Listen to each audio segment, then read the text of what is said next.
దేవునికి స్తోత్రం. మీకు అందరికీ కూడా నా యొక్క శుభాభివందనాలు తెలియజేస్తున్నాను. ప్రియ దేవుని సంగమ అనుదిన ఆత్మీయ ఆహారముగా ఈరోజు దేవుని యొక్క వాక్యము పేతురు రాసిన మొదటి పత్రిక 3వ అధ్యాయము 14వ వాక్యము. పేతురు రాసిన మొదటి పత్రిక 3వ అధ్యాయము 14, 15, 16 వాక్యాల వరకు మనం చదువుకున్నాము. మీరొకవేళ నీతి నిమిత్తము శ్రమపడినను మీరు ధన్యులే. వారి బెదిరింపునకు భయపడకుడి, కలవరపడకుడి. హల్లెలూయా. దేవునికి స్తోత్రం. నిర్మలమైన మనస్సాక్షి కలిగిన వారై మీలో ఉన్న నిరీక్షణను గూర్చి మిమ్మును హేతువు అడుగు ప్రతివానికిని సాత్వికముతోనూ భయముతోనూ సమాధానము చెప్పుటకు ఎల్లప్పుడూ సిద్ధముగా ఉండి మీ హృదయముల యందు క్రీస్తును ప్రభువుగా ప్రతిష్ఠించుడి. అప్పుడు మీరు దేని విషయమై దుర్మార్గులని దూషింపబడుదురో దాని విషయమై క్రీస్తునందున్న మీ సత్ప్రవర్తన మీద అపనింద వేయువారు సిగ్గుపడుదురు. హల్లెలూయా. దేవునికి స్తోత్రం. దేవుని బిడ్డలారా, యేసుక్రీస్తుని నమ్మిన తర్వాత క్రైస్తవుడవు అనిపించుకోవటానికి నువ్వు బాధపడొద్దు అని ఫిలిప్పీలకు రాసిన పత్రిక 1వ అధ్యాయం 29వ వాక్యంలో ఉంటుంది. తర్వాత పేతురు మొదటి పత్రిక 4:16లో కూడా వ్రాయబడిన మాట ఏంటంటే, ఎవడైనను క్రైస్తవుడైనందుకు బాధ అనుభవించిన ఎడల అతడు సిగ్గుపడక ఆ పేరుని బట్టి దేవుని మహిమపరచవలెను. హల్లెలూయా. దేవుని బిడ్డలారా, క్రైస్తవుడవని అనిపించుకొని బాధపడుతున్నావు అంటే ధన్యుడవు. ఆ పేరుని బట్టే నువ్వు ధన్యుడవు. దేవుని మహిమపరచు. అంతేగాని కృంగిపోవాకు, కలవరపడొద్దు, భయపడొద్దు.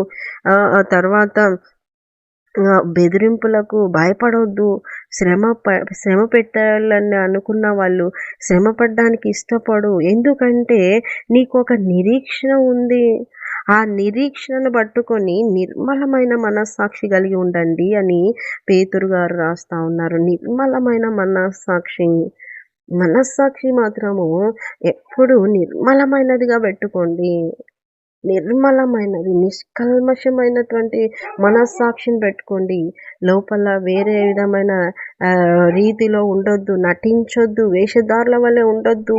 నిర్మలమైన మనస్సాక్షి కలిగి నిరీక్షణను కలిగి ఉన్నందుకు నిర్మలమైన మనస్సాక్షిని కలిగి నిరీక్షణ కలిగి ఉండమని తెలియజేస్తున్నారు పేతురు గారు.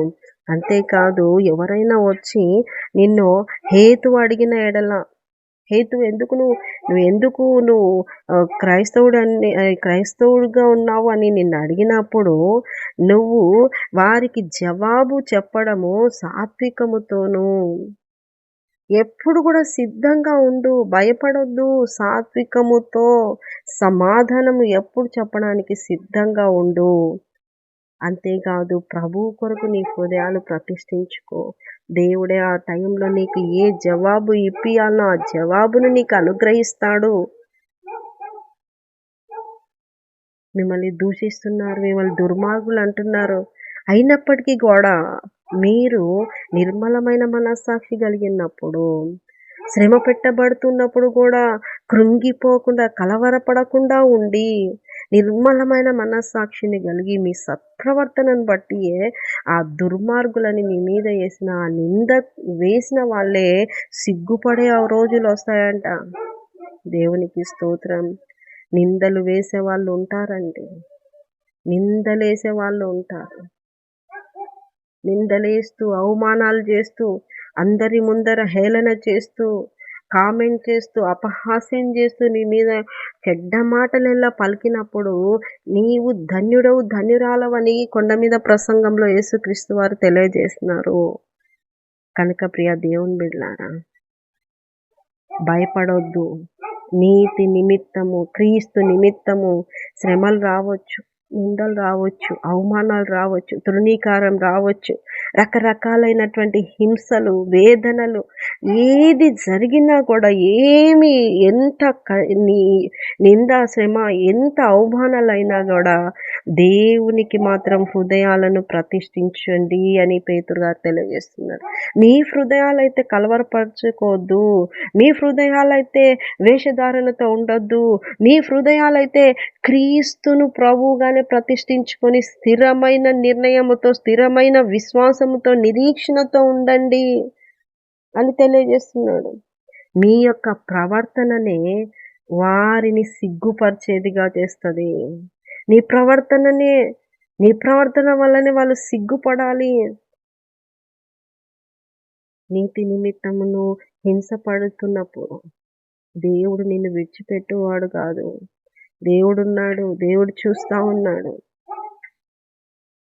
ఆయన యందున్న మీ ప్రవర్తన, ఆయనను బట్టించి మీరు ప్రతిదూషణ చేయకుండా, ఆయనను బట్టించి, క్రీస్తును బట్టించి మీరు వారి హింసిస్తున్న వారి మీద తిరగబడి కొట్లాడకుండా, క్రీస్తును బట్టించి మిమ్ములు మీరు మౌనులై, అన్యాయము జరుగుతున్నా, న్యాయము జరగలేదని, అన్యాయం జరుగుతూ ఉందని తెలిసినా కూడా మౌనులై ఉన్నప్పుడు అది క్రీస్తునందున్న మీ సత్ప్రవర్తనను బట్టి కొద్ది రోజులైన తర్వాత అయినా వారు సిగ్గుపడే రోజులు వస్తాయని జ్ఞాపకం చేసుకోండి.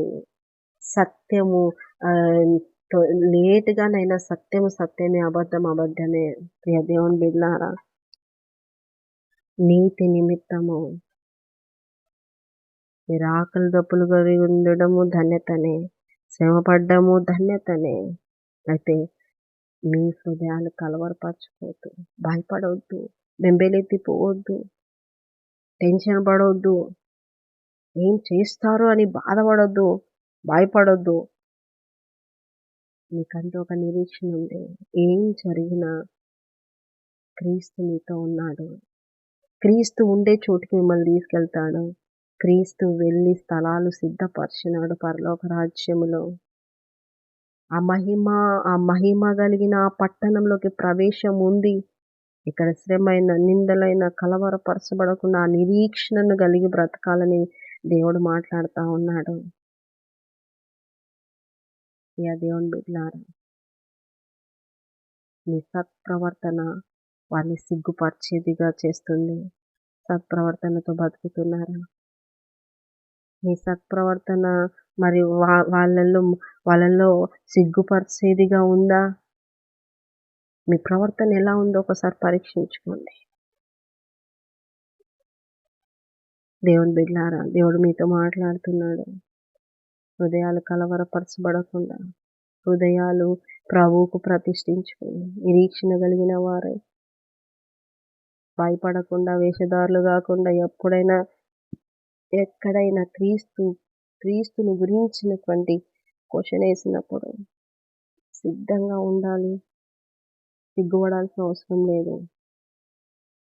మీ మంచి ప్రవర్తన, మీ మంచి గుణ లక్షణాలను బట్టి ఆ ఎదుటి వ్యక్తులు, మిమ్మల్ని నిందించే వ్యక్తులు, మిమ్మల్ని శ్రమ పెట్టే వ్యక్తులు, మిమ్మల్ని బాధ పెట్టే వ్యక్తులు ఒక రోజున మార్పు చెందొచ్చు, సిగ్గుపడవచ్చు.